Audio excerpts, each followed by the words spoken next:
মধ্যে তোমার পতাকা উঠে যেতে বলো সুবহানাল্লাহ। অর্থাৎ আল্লাহ রাসূল সরকারে দু আলম সাল্লাল্লাহু তাআলা আলাইহি সাল্লামের প্রশংসা, আল্লাহ রাসূলের গুণগান, গুণকীর্তন যেভাবেই করি না কেন এটা হচ্ছে আমাদের জন্য ক্ষুদ্র, আমাদের জন্য কম। যদি বলো সুবহানাল্লাহ।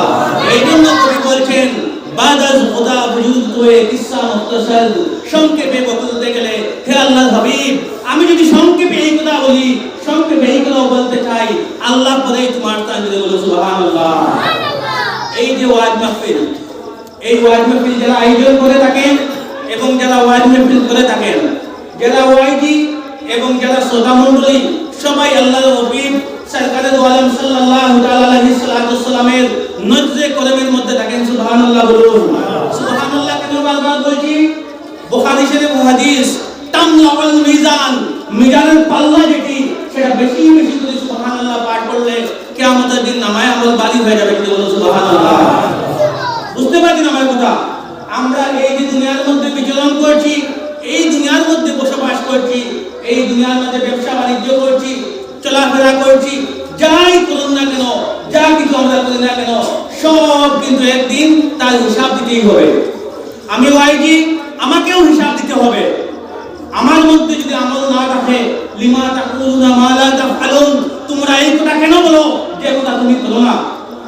আমি যেগুলা বলছি তদ্রুপ যদি আমার মধ্যে আমল না থাকে, এই ওয়াজে কসম খোদা কি এই ওয়াজে কোনো কিছু আসর করবে না। যদি বলুন নাউজুবিল্লাহ। যদি বলুন নাউজুবিল্লাহ। এখনকার জমানার মধ্যে বেশি সংখ্যক, আমার দিকে মনোযোগ দিয়ে আপনারা শুনবেন, আমি বেশি সময় বয়ান রাখবো না। এই যে বর্তমান যুগ, এই যুগে দিন দিন ওয়াজের সংখ্যা কিছু বাড়ছে। ওয়াজের সংখ্যা কি হচ্ছে? বাড়ছে।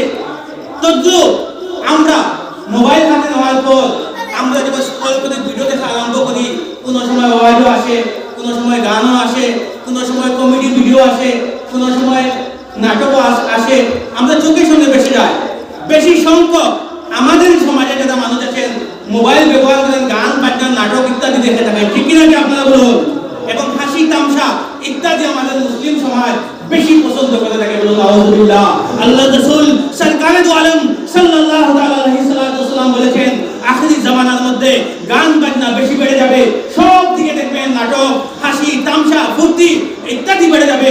পবিত্র কুরআনুল কারীমের মধ্যে আল্লাহ পাক রব্বুল আলামিন বলেছেন তোমরা বেশি করে কাঁদো এবং কম করে হাসো। কিন্তু বর্তমানে আমরা দেখি যখন মোবাইল হাতের মধ্যে আমরা লই, তখন আমরা বেশি সংখ্যক গান বাজনা নাটক দেখি আর হাসি বেশি। বলুন নাউজুবিল্লাহ। ঠিক তদ্রুপ ওয়াজের মাধ্যমেও কোন ওয়াইজি কি রকম, এই বছর অনেক দিনের ওয়াজ শুনেছি, অনেক বক্তার ওয়াজ শুনেছি। 1 ঘন্টা 2 ঘন্টার ওয়াজ শোনার পর জমিয়ে কয়েকটি কথা শোনার মতো, আমল করার মতো শিক্ষণীয় কোনো কিছু শোনা যায় না, শিকার মতো কিছু নাই। সব সময় শ্রোতা মণ্ডলীকে কিভাবে অ্যাট্রাক্ট করা যায়, শ্রোতা মণ্ডলীকে কিভাবে খুশি করা যায়, এইভাবে শুনতে পাই। কারণ উনি জানেন আমি যদি শ্রোতা মণ্ডলীকে খুশি করি, আরেকবার এই মানুষগুলো আমাকে দাওয়াত দিবে। নাউজুবিল্লাহ। জীবনেই শুনছি না, এই কয়েকদিন থেকে দেখতে পাচ্ছি ওয়াজ মাহফিলের মধ্যে যেভাবে বক্তারা হাসি ঠাট্টা, ওয়াজ মাহফিল কোনো হাসি ঠাট্টার মাহফিল নয়। আল্লাহ রাসূল উলামায়ে কেরাম ডায়াসের মধ্যে বসে আছেন, আল্লাহ রাসূল সরকারে কাওনাইন সাল্লাল্লাহু তাআলা আলাইহি সাল্লাম যখন বয়ান দিতেন, সুনান নবী যখন সাহাবায়ে কেরামদের সম্মুখে ওয়াজ করতেন, বয়ান রাখতেন, সুনান নবীজির চেহারা মুবারক লাল হয়ে যেত। বলুন সুবহানাল্লাহ। সুনান নবীজির চেহারায় মুবারক লাল হয়ে যেত। আল্লাহ রাসূল এইভাবে জজবাপূর্ণভাবে বক্তব্য রাখতেন। বলুন সুবহানাল্লাহ। কিন্তু আমাদের সমাজের মধ্যে আমরা দেখি, আমরা সবচেয়ে বেশি পছন্দ করি যে বক্তারা বেশি সংখ্যক হাসি তামাশা চালাতে পারেন। বুঝতে পারছেন আপনারা? এটার নাম ওয়াজ নয়। ওয়াজ কেন করা হয় জানেন? আল্লাহ রাসূল সরকারে দু আলম সাল্লাল্লাহু তাআলা আলাইহি সাল্লাম বলেছেন বাল্লিগু আন্নি ওয়ালাউ আয়া আও কামা ক্বালা আলাইহি সাল্লাম। বাল্লিগ হচ্ছে মুজালার সাগা, বাল্লিগু পৌঁছে দাও, স্প্রেড টু পিপল, মানুষের কাছে পৌঁছে দাও আমার কথাবার্তা। কে বলেছেন? আল্লাহ রাসূল বলেছেন লা নুরিসু, আমার কোনো উত্তরাধিকারী নেই। আজকে যদি আমরা মারা যাই, আমাদের জমিনের, আমাদের সম্পত্তির উত্তরাধিকারী হবে আমাদের ছেলে, আমাদের মেয়ে, আমাদের ভাই, কিংবা আমাদের শ্বশুর, কিংবা অন্য কেউ উত্তরাধিকারী হবে, মালিক হবে আমাদের সম্পত্তির। কিন্তু আল্লাহ রাসূল সাল্লাল্লাহু আলাইহি সাল্লাম বলেছেন লা নুরিসু, আমার কোনো উত্তরাধিকারী নাই। আল উলামা ওয়ারাসাতুল আম্বিয়া, শুধুমাত্র আমার উত্তরাধিকারী ওই সমস্ত মানুষ যারা হবেন আমার ওয়ারিস। বলুন সুবহানাল্লাহ। বলুন সুবহানাল্লাহ। আলিমরা হচ্ছেন আল্লাহ রাসূলের ওয়ারিস। বুঝতে পারছেন? এই জন্য কিতাবের মধ্যে, ফিকহের কিতাবের মধ্যে লেখা হয়েছে, যখন আপনি আলিমের পিছনে নামাজ পড়বেন, গোয়াকে আপনি একজন নবীর পিছনে নামাজ পড়বেন।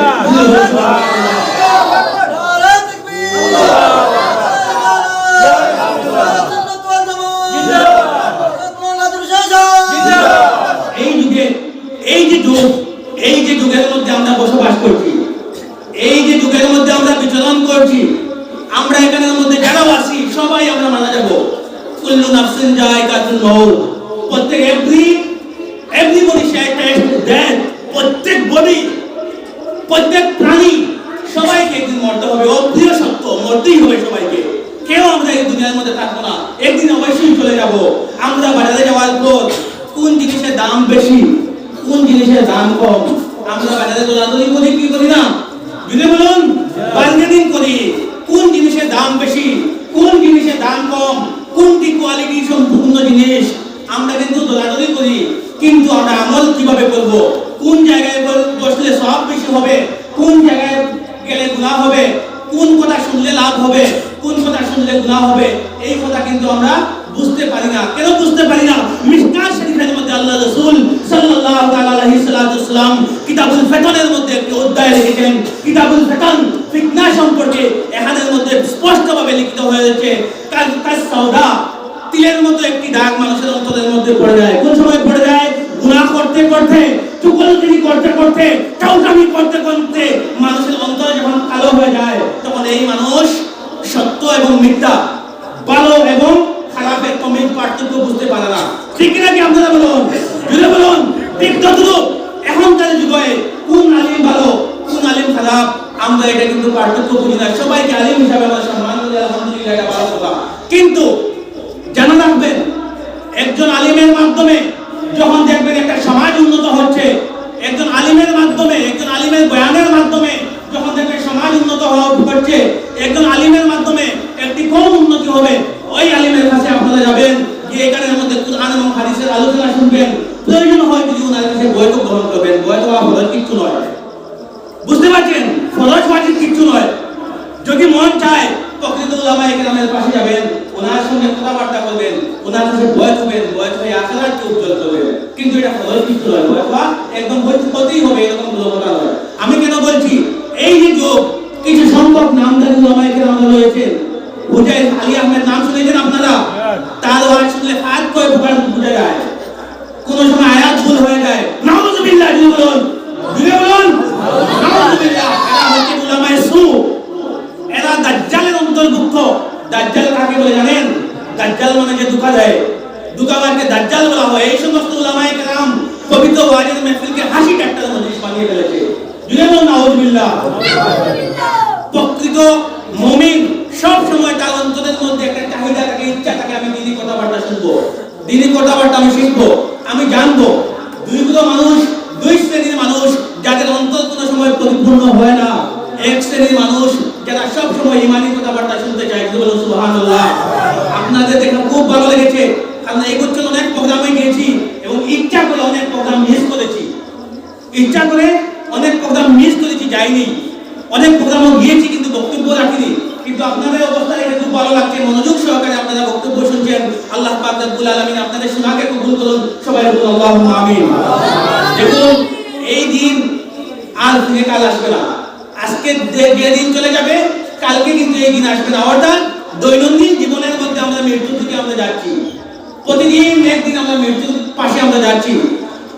তামবিহুল গাফিলিন কিতাবের মধ্যে গত পরশু রাতে আমি পড়েছিলাম, এখানের মধ্যে লেখা প্রতিদিন মাটি উম্মতে মুহাম্মদীকে নয়, মানুষ জাতিকে প্রতিদিন মাটি বলে থাকে, হে মানুষ, তুমি হাসি ঠাট্টা করছো, তুমি হাসি ঠাট্টা করছো, তুমি মজাক করছো, তুমি তামাশা করছো, কিন্তু তুমি কি জানো না আমি এই মাটি, একদিন তুমি এই মাটির মধ্যে প্রবেশ করতে হবে, যেখানের মধ্যে কষ্ট এবং টেনশন ব্যতীত আর কিছু নয়। যদি বলেন নাউযুবিল্লাহ। এটা কিতাবের কথা বলছি, বুঝতে পারছেন? কিতাবের কথা বলছি। এই কবর প্রতিদিন মানুষকে বলে, হে বান্দা, তুমি বেখবর, বেমালুম, তুমি আওয়ারা হয়ে ঘোরাফেরা করছো, কিন্তু তুমি জানো না একদিন তুমি এই মাটির নিচে, আমার নিচে তোমাকে দাফন করতে হবে, যেদিন তোমার কোনো সঙ্গী থাকবে না, যেদিন কোনো সঙ্গী থাকবে না। আমাদের সঙ্গী কিয়ামতের দিন পর্যন্ত কে থাকবেন? আমাদের নবী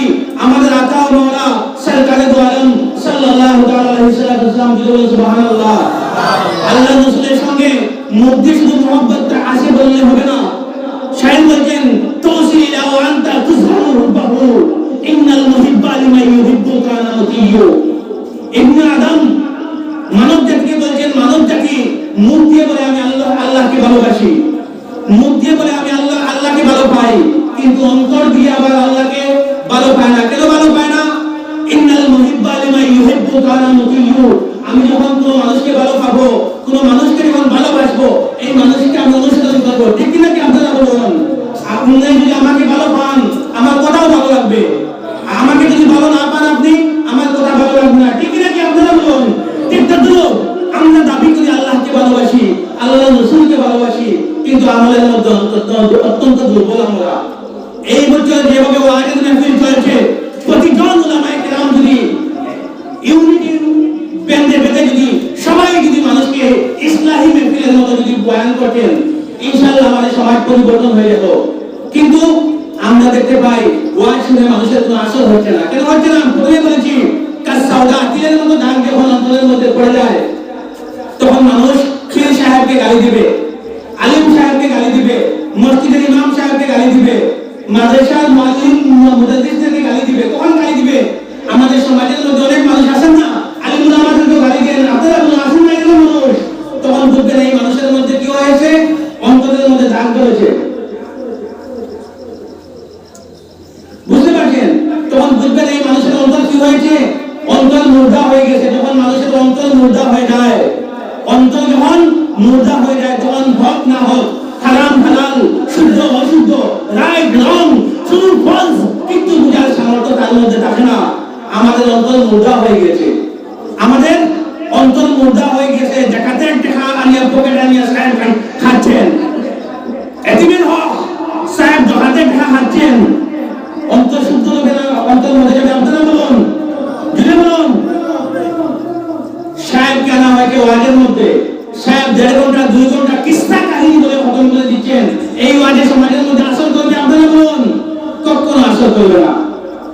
আমি প্রথমেই বলেছি, আল্লাহ রাসূল বলেছেন আল উলামা ওয়ারাসাতুল আমবিয়া, নবীগণের উত্তরাধিকারী হচ্ছেন উলামায়ে কেরাম।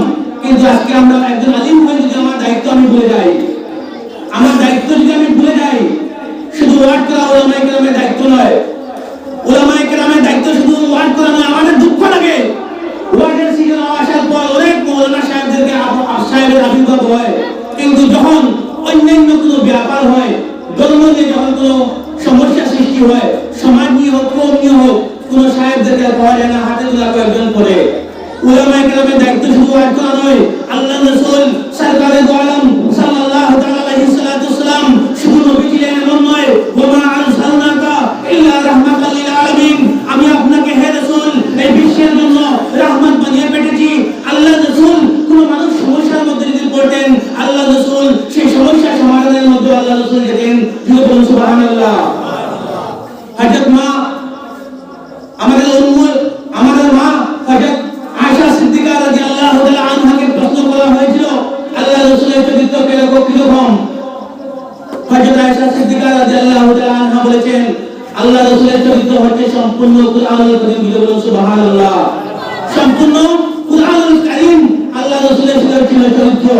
আল্লাহর রাসূল কিভাবে বিজনেস করতে হয় আমাদেরকে শিখিয়ে দিয়েছেন, মানুষের সঙ্গে কিভাবে কথাবার্তা করতে হয় আল্লাহর রাসূল শিখিয়ে দিয়েছেন। রাস্তাঘাটের মধ্যে যখন আপনি হেঁটে হেঁটে যাবেন, এখানের মধ্যে যদি কোনো কাটা, কোনো কষ্টদায়ক, কোনো বসা, কোনো জিনিস যদি আপনারা দেখেন, এই কষ্টদায়ক বস্তুটি যদি আপনি দূরে সরিয়ে দেন, আল্লাহর রাসূল ফরমাইয়াছেন, আল্লাহর রাসূল বলেছেন এটাও হচ্ছে ইমানের একটি অঙ্গ। বলুন সুবহানাল্লাহ। ইমাদাতুল আজরাই আনিত তারিক, আল্লাহর রাসূল বলেছেন রাস্তা থেকে কষ্টদায়ক বস্তু সরিয়ে ফেলার নাম ঈমান। বলুন সুবহানাল্লাহ। শুধু নামাজ পড়ার জন্য আমরা দুনিয়াতে এসেছি এরকম নয়।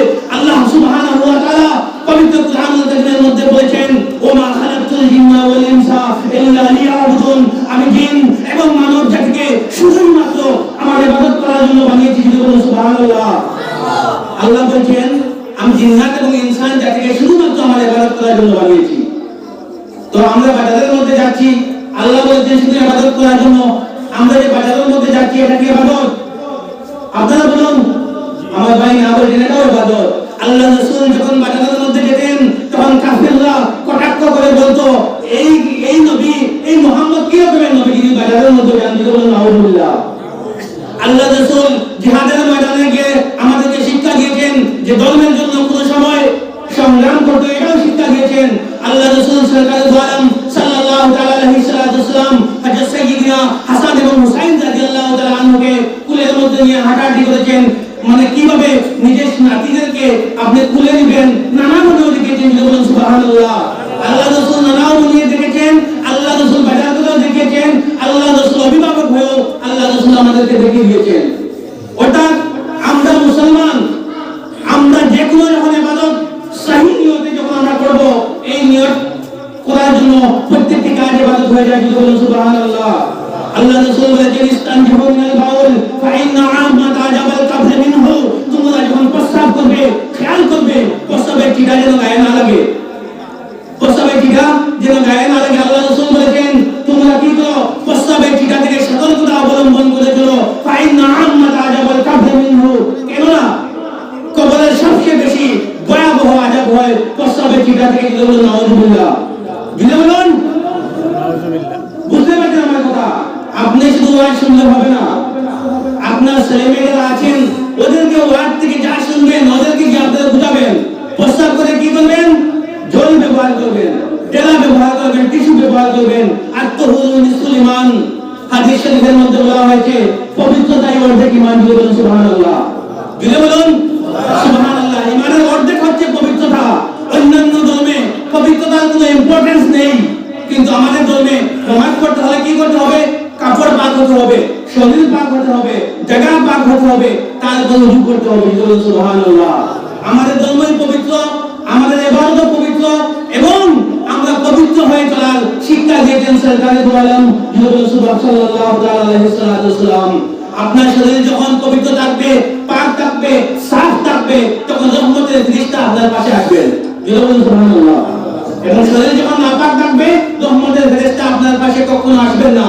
আজকে আমরা দেখতে পাই আমাদের যারা যুব সমাজ আছেন, মুরব্বী সমাজ আছেন, মধ্যবর্তী সমাজ যারা আছেন, মেয়েরা যারা আছেন, মহিলারা আছেন, আমরা কিন্তু মুসলমান দিন দিন পবিত্রতা থেকে কিন্তু আমরা সরে যাচ্ছি, পবিত্রতা থেকে কি করছি, সরে যাচ্ছি। কিন্তু আমাদের নবী সরকারে দু আলম সাল্লাল্লাহু তাআলা আলাইহি সাল্লাম বলেছেন তোমরা পবিত্র থাকো, কেননা পবিত্রতা হচ্ছে ঈমানের অর্ধেক। তো আমি বলতে চাচ্ছি আপনাদের সম্মুখে, ওয়াজ শোনা বড় কথা নয়, মোবাইলের মধ্যে ওয়াজ আপনারা শুনতে পারবেন, ঘরে বসে শুনতে পারবেন, আমল হচ্ছে ভূত, বলুন সুবহানাল্লাহ। ওয়াজ শুনে কোনো লাভ হবে না যতক্ষণ পর্যন্ত আমল করবেন না। তো আমার ওয়াজ থেকে অন্তত একটি কথা হলে শিখতে পারছেন, আমরা প্রস্তাব করে আমরা ডেলা বা কুলুপ ব্যবহার করবো, বলুন ইনশাআল্লাহ। আমরা ছেলেমেয়ে ছোট যারা আছে ওরাও আমাদের ভবিষ্যৎ প্রজন্ম, ছোট ছোট বাচ্চারা এখানের মধ্যে আছে, ওরাও কিন্তু শিখবে। আজকে যদি আমি যদি প্রস্তাব করে কুলুপ ব্যবহার করি, ডেলা ব্যবহার করি, আমার ছেলেও করবে, আমার মেয়েও করবে, বলুন সুবহানাল্লাহ। আমি যদি প্রস্তাব করে যদি ডেলা ব্যবহার না করি, আমার ছেলে আমার দেখা দেখি শিখবে, ঠিক কিনা কি আপনারা বলুন? তো অবশ্যই আপনারা বলুন ইনশাআল্লাহ, বলুন আপনারা প্রস্তাব করে জলের ডেলা ব্যবহার করবেন, ছোট ছোট ডেলাগুলোর মধ্যে ওদেরকেও আপনারা শিক্ষা দান করবেন, প্রস্তাব করে অন্তত পক্ষে যেন আমরা শরীরকে পবিত্র আমরা রাখতে পারি। আমি আপনাদের সম্মুখে পবিত্র কুরআনুল কারীমের একটি আয়াত তিলাওয়াত করেছি, ইহদিনাস সিরাতাল মুস্তাকিম। সূরা ফাতিহার মধ্যে প্রতিনিয়ত প্রতিদিন আমরা পড়ে থাকি ইহদিনাস সিরাতাল মুস্তাকিম। হে আল্লাহ, হে আমাদের প্রভু, হে আমাদের খালিক, হে আমাদের মালিক, ইহদিনাস সিরাতাল মুস্তাকিম, আমাদেরকে সঠিক এবং সরল পথে পরিচালিত করো। সবাই বলুন আল্লাহুম্মা আমিন। আমরা প্রতিদিন সূরা ফাতিহার মধ্যে বলি ইহদিনাস সিরাতাল মুস্তাকিম, আল্লাহ আমাদেরকে সঠিক এবং সরল পথে পরিচালিত করো। কিন্তু শুধু নামাজের মধ্যে পড়লেই হবে না, নামাজ শেষ হওয়ার পর, নামাজ শেষ হয়ে যখন ঘরের মধ্যে আসবো, তখন অন্তত পক্ষে আমাদেরকে খেয়াল করতে হবে যে আমি নামাজ পড়ে এসেছি, অন্তত পক্ষে একজন মুসলমান হয়ে, একজন মুমিন হয়ে যেন আমি চলতে পারি, বলুন সুবহানাল্লাহ। প্রকৃত মুমিন একজন হলে, বলুন সুবহানাল্লাহ। আপনাদের যারা মা বাবা আছেন ঘরের মধ্যে, বেশি করে খেদমত করবেন, মা বাবা খেদমত করবেন। সবচেয়ে বড় পীর এবং সবচেয়ে বড় পীর হচ্ছে মা বাবা, বলুন সুবহানাল্লাহ। কিয়ামতের দিন আল্লাহ পাক রব্বুল আলামিন প্রশ্ন করবেন না যে সাহেবের কাছে গিয়েছেন, নিজের মা বাবার কদম বুঝি করে না, আর পীর সাহেবের গিয়ে কদম বুঝি করে, জুড়ে বলুন নাউজুবিল্লাহ, জুড়ে বলুন নিজের মা বাবার কদম বুঝি করে না, বেআইনদার জানোয়ার, আর পীর সাহেবের কদম বুঝি করে, এই বুঝতে পারছেন? আমার মা যখন হসপিটালের মধ্যে অসুস্থ ছিলেন, কসম আল্লাহ আমি বলছি, ডাক্তাররা দেখে তাজ্জুব করতেন, অসুস্থ অবস্থায় কদম বুঝি করতাম, নিজের বাবার কদম বুঝি করতাম, এরপর আমার উস্তাদ আমার পীর মুর্শিদের কদম বুঝি করি। কিন্তু নিজের বাবার খবর নেই, নিজের মার খবর নেই, মা থেকে মাসির দরদ বেশি। এটা হবে কি হবে আপনারা বলুন? জি। আর যে সাহেব কদম বুঝি করার জন্য সময় পাওয়া বাড়িয়ে দেন, এই সাহেবের কদম বুঝি করার জন্য সম্পূর্ণ হারামি। বলুন নাউজুবিল্লাহ। হাতের মধ্যে চুমা খাবেন, আল্লাহ রাসূল থেকে প্রমাণ, হাতের মধ্যে চুমা খাওয়া, কদম বুঝি করবেন, কিন্তু ঘুষ খাওয়ার মধ্যে কদম বুঝি করবেন। বুঝতে পারছেন? এটা আমরা না বললে কে বলবে ভাই? কারণ আগামী বছর দাওয়াত দেন না দেন, আই ডোন্ট কেয়ার, এটা আমাদের কোনো দায়িত্ব নয়। কারণ আমরা কুরআন এবং হাদিসের যা কিছু মনের মধ্যে আসে তা কিছু আমরা বলে দেই। আমল করার দায়িত্ব আপনার। কিয়ামতের দিন অন্ততপক্ষে আল্লাহ রাসূলের কাছে জবাব দিতে পারবো যে কিছু না কিছু একটা মেহফিলের মধ্যে দাওয়াত দেওয়া হয়েছিল, সামান্য একটু বলেছি। আমলের মালিক তো আপনারা আমল করবেন, আল্লাহ তৌফিক দান করলে আপনারা আমল করবেন, কিন্তু বলার মালিক কে? আমি। তাই আমি বলছি, খেয়াল রাখবেন, এখানের মধ্যে যারা বসে আছেন আপনাদেরকে বলছি, এই যুগ, এই যুগকে আল্লাহ নবী সরকারে দু আলম সাল্লাল্লাহু আলাইহি ওয়াসাল্লাম ফিতনার যুগ বলে সম্বোধন করেছেন। সুবহানাল্লাহ। জুড়ে বলুন। আমি প্রায় 10 বছর থেকে এই হাদিসটা পড়ি। মান তামাসসাকা বিসুন্নতি ইনদা ফাসাদি উম্মতি ফালাহু আজরুন মিয়াতিন আও কামা ক্বালা আলাইহি সাল্লাতু ওয়াসসালাম। প্রায় 10 বছর থেকে আমি ক্লাস 10 বছর থেকে বলছি, ক্লাস 10 থাকতে থেকে আমি বয়ান রাখি, ছোট ছোট মেহফিলে, বড় বড় মেহফিলে হয়। তো আমি বলতে চাচ্ছি, আল্লাহ রাসূল এই যুগকে কি বলেছেন? ফিতনার যুগ বলেছেন। আল্লাহ রাসূল বলেছেন এই ফিতনার যুগে যে একটি সুন্নতকে, মরা হুয়া একটা সুন্নতকে জিন্দা করবে, কালকে আমাদের দিন আল্লাহ পাক রব্বুল আলামিন 100 শহীদের সওয়াবকে দেবেন। সুবহানাল্লাহ। আমি আপনাদের সম্মুখে একটি হাদিস পাঠ করেছিলাম, আলা কুল্লুকুম রাইন ওয়া কুল্লুকুম মাসউলুন আন রাইয়াতিহি। আল্লাহ রাসূল বলেছেন তোমরা সবাই একজন অভিভাবক, প্রত্যেককে রাহাল বলেছেন আল্লাহ রাসূল। কে বলেছেন? হাদিসটি লম্বা, আমি লম্বা হাদিস পড়ছি না, হাদিসটি লম্বা। আল্লাহ রাসূল বলেছেন প্রত্যেককে কিয়ামতের দিন প্রশ্ন করা হবে, আপনাকে প্রশ্ন করা হবে, আমাকে প্রশ্ন করা হবে। তোমাকে কি আর বেশি সিনিয়র মাদ্রাসায় বক্তব্য দেওয়ার সুযোগ ছিল? তুমি কি বক্তব্য দিচ্ছ? আমাকে প্রশ্ন করা হবে। তো প্রত্যেকজন এক একজন অভিভাবক, প্রত্যেকজন কি এক একজন অভিভাবক, রাহাল। প্রত্যেক ঘরের মালিক একজন রাহাল। আপনি শুধু নামাজ পড়লে হবে না, আপনি রোজা রাখলে হবে না। এদিকে খেয়াল হলে তো এদিকে দেখুন, প্রত্যেককে কিয়ামতের দিন প্রশ্ন করা হবে। আপনি ঘরের মধ্যে আপনি মুরব্বী ছিলেন, আপনি ঘরের মধ্যে মুরব্বী ছিলেন, আপনি কি করেছেন? প্রত্যেক সাহেবকে প্রশ্ন করা হবে কিয়ামতের দিন। আপনাকে মানুষ, হাজার হাজার মানুষ মুরিদ হয়েছে, আপনার মুরিদরা কি করেছে প্রশ্ন করা হবে কিয়ামতের দিন। প্রত্যেক ইমাম সাহেবকে প্রশ্ন করা হবে, তুমি মসজিদের ইমাম ছিলে, তোমার মুক্তদিরা কে করেছে? কিয়ামতের দিন প্রশ্ন করা হবে। ঠিক তদ্রুপ প্রত্যেক উলামায়ে কেরামকে প্রশ্ন করা হবে। আল্লাহ রাসূল বলেছেন প্রত্যেকজনের একজন ওয়ারিস, প্রত্যেক ওয়ারিসকে কিয়ামতের দিন প্রশ্ন করা হবে, তোমরা কি করেছো? সুতরাং আমরা যারা অভিভাবক আছি এখানের মধ্যে বসে, শুধু আমরা ওয়াজ শুনলে হবে না, আমরা তার সঙ্গে ওয়াজ শোনার সঙ্গে সঙ্গে আমাদের পরিবারের মধ্যে যারা আছেন ওদেরকে বোঝানো আমাদের দরকার। সবাই বলেন ইনশাআল্লাহ। আমি ধন্যবাদ দেই আল্লাহ হযরত মাওলানা জমিল সাহেবকে। উনি শুধু আপনাদের অঞ্চলে নয়, গোটা কাছাড়ে নয়, গোটা বরাকবেলির বিভিন্ন প্রান্তে প্রান্তে গিয়ে কোরআন এবং হাদিসের আলোচনা করছেন, মানুষকে দ্বীন ইসলামে দাওয়াত দিচ্ছেন। আল্লাহ পাক রব্বুল আলামিন উনার এই খেদমতকে, উনার বয়ানকে, উনার মেহনতকে যেন কবুল করেন। সবাই বলুন আল্লাহুম্মা আমিন। সবাই বলুন আল্লাহুম্মা আমিন। এই জায়গায় মধ্যখানে ইসালে সওয়াবের মাহফিল, ইসালে সওয়াব। আল্লাহ রাসূল বলেছেন মানুষ যখন মারা যায়, ইন কাতাআন ওয়া আমালুহু, তখন তার সমস্ত আমল কি করা হয়? অফ করে দেওয়া হয়। মানুষ যখন মারা যায় তার সমস্ত আমলের দরজা বন্ধ করে দেওয়া হয়। কিন্তু সাদকায়ে জারিয়া, সাদকায়ে জারিয়া কিন্তু কিয়ামত পর্যন্ত মুর্দা মানুষের উপর পৌঁছতে থাকে। সুবহানাল্লাহ। এখন এখানের মধ্যে আপনারা বসছেন, বসে ওয়াজ শুনছেন, দোয়া হবে, ওয়াজ শুনে যদি আমল করেন, এই আমলের সওয়াব আপনার মা বাবার কবরের মধ্যে গিয়ে পৌঁছবে। সুবহানাল্লাহ। কিতাবের নাম মনে পড়ছে না, কোন একজন দার্শনিক বলেছেন যে জায়গার মধ্যে শরীয়ত বিরোধী কাজ করা হয়, শরীয়তের বিরোধী কাজ হয়, আর এই জায়গায় যদি কোনো দ্বীনি মাহফিল হয়, সেই শরীয়ত বিরোধী কাজের কাফারা হয়ে যায় দ্বীনি মাহফিল। সুবহানাল্লাহ। ওয়াজ মাহফিল হওয়া অত্যন্ত দরকার। কিয়ামত পর্যন্ত ওয়াজ মাহফিল চলবে, ইনশাআল্লাহ চলবে। কিন্তু আমরা যেভাবে সমাজের আমাদের মধ্যে ওয়াজের মাহফিল, এই মাহফিলের মাধ্যমে সংশোধন হওয়া অত্যন্ত কঠিন। তাই ওয়াজের মাহফিলকে আমাদের চেঞ্জ করতে হবে। দুদিন পর মাহে রমাদান দেখবেন একটা থেকে মাইকের মধ্যে গিয়ে এখানের মধ্যে দুরূদ শরীফ পড়া গোল পড়া আরম্ভ করে দেবেন, নাউজুবিল্লাহ। এটা কিন্তু করবেন না, ঠিক আছে? এটা কিন্তু কখনো করবেন না, যেহেতু সবার কাছে মোবাইল আছে। পরের দিন মানুষ অফিসের মধ্যে যাবে, সে একটা থেকে কি আপনার আওয়াজ শুনবে? সুতরাং সেদিন নামে মানুষকে দেখানোর নামে মানুষকে কষ্ট দিবেন না। আল্লাহ রাসূল কষ্ট দেওয়ার কথা কোনো মানুষকে বলেননি। দ্বীন ইসলাম কোনো মানুষকে কষ্ট দেওয়ার শিক্ষা দেয়নি, কোনো নবীকে কষ্ট দেওয়ার শিক্ষা দেয়নি। আমরা যেন সুন্দরভাবে শালীনতা বজায় রেখে নম্রভাবে যেন আমরা দ্বীন ইসলামের খেদমত করতে পারি। আল্লাহ পাক রব্বুল আলামিন যেন আমাদেরকে তৌফিক দান করেন। সবাই বলুন আল্লাহুম্মা আমিন। আলহামদুলিল্লাহ, আমাদের হুজুরের সৈয়দ সাহেব আলা হযরত মাওলানা শাহ সুফি সৈয়দ আব্দুর রহমান মিশকা সাহেব আশার প্রতি উনি আপনাদের সম্মুখে বয়ান রাখবেন। উনার মূল্যবান বক্তব্য আপনারা শুনবেন তো? জুড়ে বলুন, জুড়ে বলুন। আল্লাহ রাসূলের বংশধর, বুঝতে পারছেন? আল্লাহ রাসূলের বংশধরের সঙ্গে মহব্বত রাখা কি? ঈমান। জুড়ে বলুন কি? আল্লাহ রাসূলের বংশধরের সাথে মহব্বত রাখা ঈমান। খোদার কসম, আমি এমন আলিম পেয়েছি যারা আল্লাহ রাসূলের বংশধরের সম্পর্কে খারাপ খারাপ মন্তব্য করে বলুন নাউজুবিল্লাহ। খোদার কসম বলছি, মিথ্যা কথা বলছি না। আল্লাহ রাসূলের বংশধরের সঙ্গে মহব্বত রাখা ঈমান। আল্লামা নজরুল নবী খান সাহেব শুনেছেন নাম? নজরুল নবী খান সাহেব শুনেছেন? আমি একাধিক মাহফিলের মধ্যে আমি গিয়েছিলাম। উনি হাত দোয়া করে পৃথিবীর সৈয়দ সাহেবকে দিয়ে বাকি দোয়া করিয়েছেন, বলুন সুবহানাল্লাহ। বুঝতে পারছেন? এরা হচ্ছেন আল্লাহ রাসূলের সঙ্গে সম্পর্কযুক্ত।